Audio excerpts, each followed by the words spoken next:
Thank you very much for coming, and I echo what Dave said regarding Prakash and his family. Our thoughts and prayers are with them as they are in obviously a difficult time of their lives.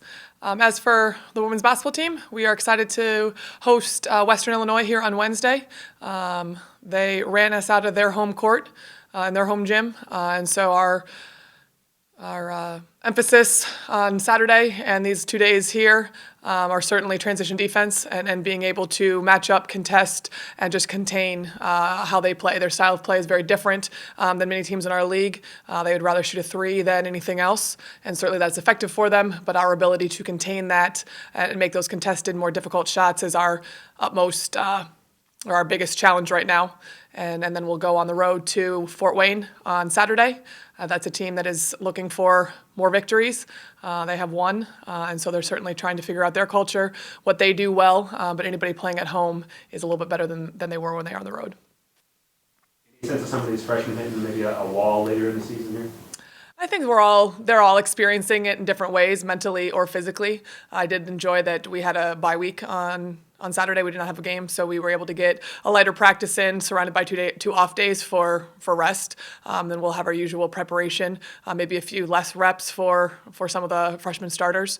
But at the same time, they learn through reps and they gain their confidence through reps. So as a coaching staff, it's balancing that they want the confidence, they want to go through it, but they need to physically also save themselves a little bit. So it's a constant challenge. Can you guys benefit from being in the second part of the season? You have film against Western Illinois, you guys matching up against them, and how beneficial can that be for some of these girls, whether or not to light a fire because your words ran you out of the gym, or just in the sense of the matchup? I think that's a very good point, especially for so many young kids, that this is the first time for everything.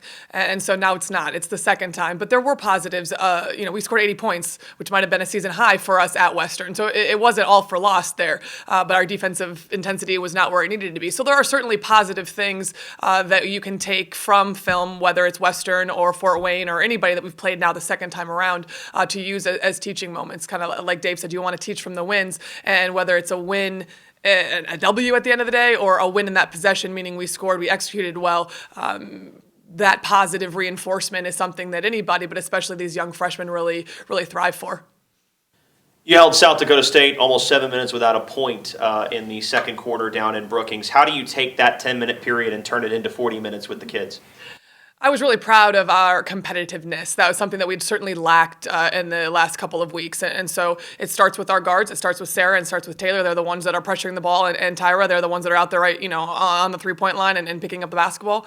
And I really liked their competitiveness and their desire to stop the basketball. It wasn't going to be an easy night for South Dakota State.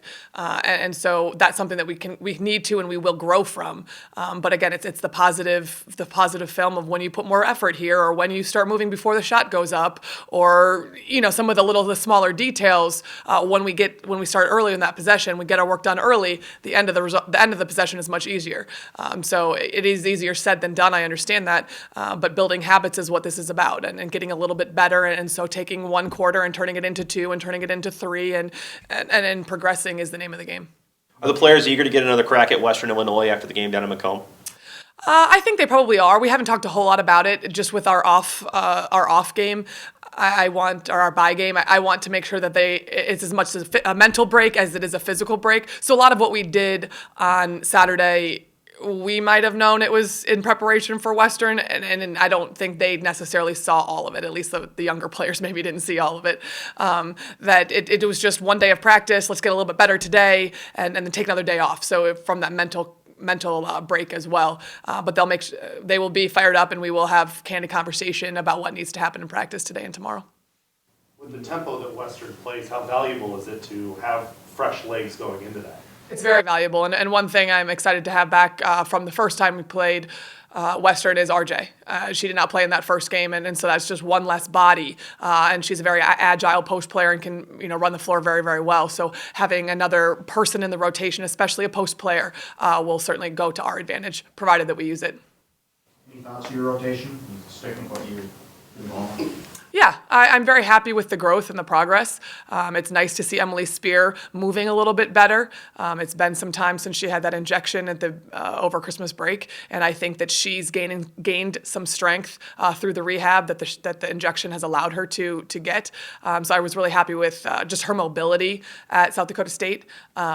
But I think, we're not going to change something that from a chemistry perspective is going in the right direction. I think it's easy from the outside to say, well, no, change it up because you're not winning. But it's not about that all the time, where it's the chemistry and who's playing well together, and who works well together is part of it, and or a large part of it. And I'm happy with that. Like what you've seen from Tyra the last couple of weeks is her minutes have kind of ticked up just a little bit, but she's a little bit more productive for you. It feels like it's a little bit more consistent for her on the offensive end of the floor.